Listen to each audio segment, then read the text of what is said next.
ചുണ്ടയ്ക്ക തോരൻ വയ്ക്കാനായിട്ട് ചുണ്ടയ്ക്ക ആദ്യം നമുക്ക് ഇങ്ങനെ തല്ലിയെടുക്കുക.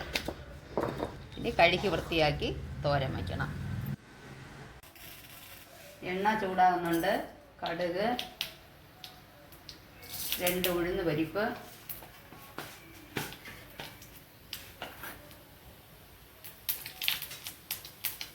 എന്നിട്ട് ഇതിൽ ചേർക്കേണ്ടതാണ് ഈ തേങ്ങ, 4-5 ഉള്ളി, 5-6 അല്ലി വെളുത്തുള്ളി, കുറച്ച് ജീരകം, പിന്നെ അല്പം കരലുപ്പ് എല്ലാം ഇട്ടിട്ടുണ്ട്.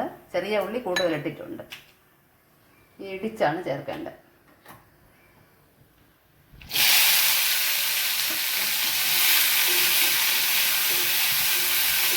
ഇതൊന്ന് കുറച്ച് വഴണ്ട ശേഷം അല്പം വെള്ളം ഒഴിച്ച് വേവിക്കണം. തോരൻ റെഡിയായി. ആ അരപ്പിൽ അല്പം മുളക് പൊടിയും മഞ്ഞൾപ്പൊടിയും കൂടെ ചേർത്തിരുന്നത് ഞാൻ പറയാൻ വിട്ടുപോയി. പിന്നെ ലാസ്റ്റിൽ ഇതാ കറി ലീവ്സ് ഇട്ട് ഇനി നന്നായിട്ട് മൂപ്പിച്ചെടുക്കുക. അങ്ങനെ ചുണ്ടയ്ക്ക തോരൻ റെഡി ഫ്രണ്ട്സ്. എല്ലാവരും ട്രൈ ചെയ്ത് നോക്കണം. Please share and subscribe. By.